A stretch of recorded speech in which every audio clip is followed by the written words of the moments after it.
Hello my friends, Touchknot here with you. It is July and that's Mackintosh month on the Touchknot channel. Thanks so much for being here with me again and sticking around on the Touchknot calendar. 1 clan per month, 12 clans in the Confederation, 12 months in a year. So yes, Mackintosh right now for July 2025.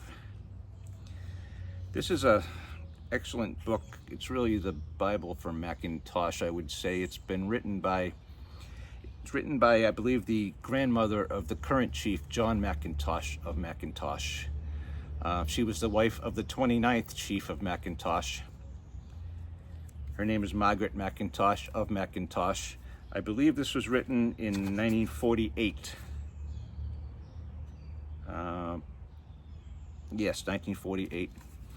This particular volume that I'm holding was actually brought to me in the hospital when I was having one of my spinal procedures.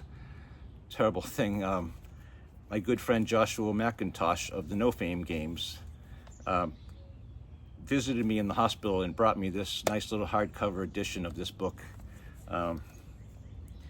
What a great little gift, and it was great to see him. It really cheered me up at that moment. I remember that. It was a bunch of years ago now, but I remember that moment. I'm going to read a little from chapter 1. It's called The Clan Mackintosh and the Clan Hatton. And it's an excellent resource.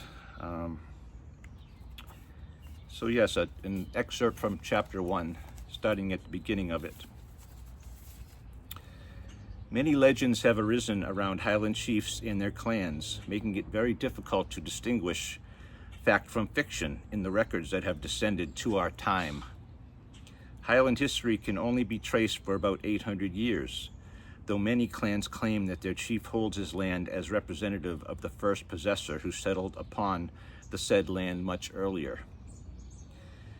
It is certain that there were clans in Scotland from very early days. They were at the height of their importance from the 12th to 17th centuries, whereafter their decline was abrupt and irrevocably hastened by the defeat of the 1745 Jacobite Rising. A clan was like a tribe, and in the Highlands the Scots originally were not so much a nation as a race of tribes who made war on each other for the possession of land or cattle. A clan, from the Gaelic clan with 2 N's meaning children, is best defined as the grouping together of a number of families all related to each other by blood under one chief. In the 12th century, the Scottish kings introduced from England and France the feudal system, meaning organization of the family upon the land, and the clan system was strengthened by adapting to it. Clansfolk regarded their chief with great loyalty and devotion, and other neighboring families of their own volition joined the chief and a powerful clan with a view to forming an offensive and defensive alliance. The hereditary property of the chief was called the duthus, or principal estate.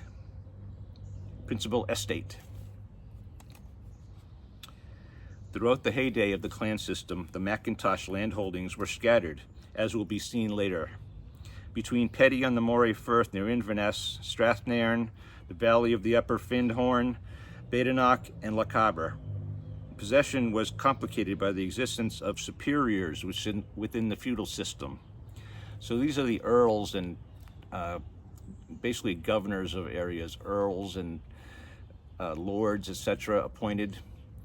So this system sort of existed above the clan system, between them and a king, roughly. I'm not super versed on that, but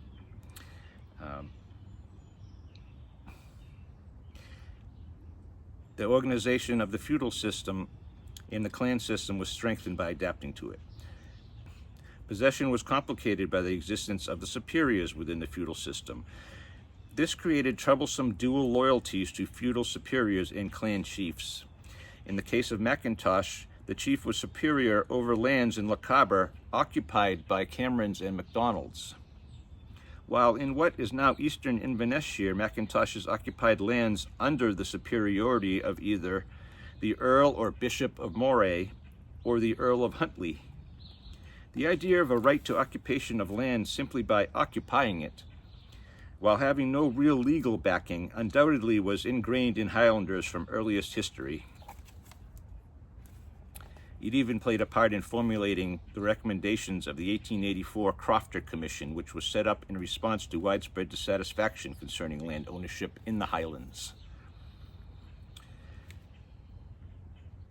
The fragmented nature of the Highlands within its glens, divided by mountain barriers, gave rise to small scattered communities and largely created the need for the clan system.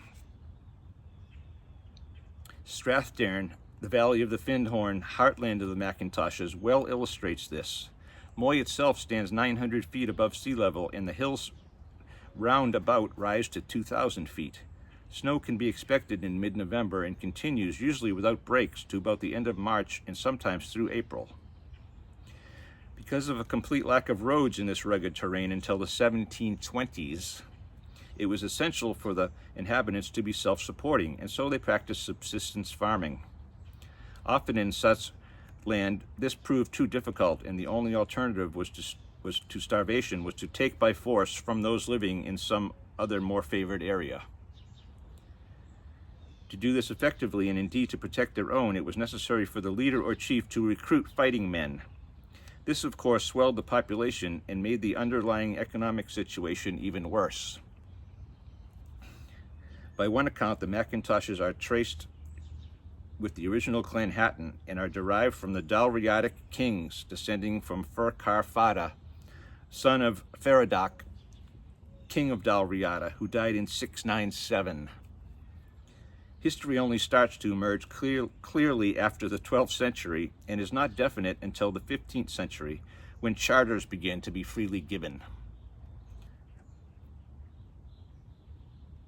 The earliest authentic ancestry is traced to Shaw Macduff, son of the Earl of Fife, the third Earl of Fife, who was of the royal family.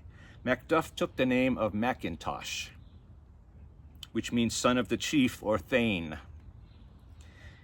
He probably retained in his coat of arms the lion rampant of the Earls of Fife. In 1163, he came to the north with King Malcolm IV to suppress a rebellion of the men of Moray. As a reward for these services, he was made keeper of the royal castle of Inverness and received the lands of Petty and Breckley, with the forest of Strathdairn and the valley of the Findhorn.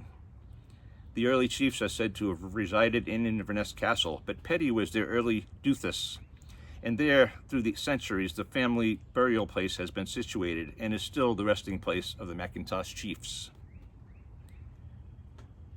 I'm going to stop there, my friends. It's a little introduction to the history of Mackintosh and the Clan Chattan, which of course are intertwined. You can't talk about one without the other.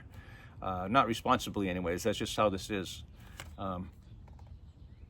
Right, so I hope you're enjoying this. I'll be back with some more of these segments from Clan Mackintosh and the Clan Chattan by Margaret Mackintosh of Mackintosh, grandmother to the current chief. Please subscribe. Stay on the trail, my friends. Touch not.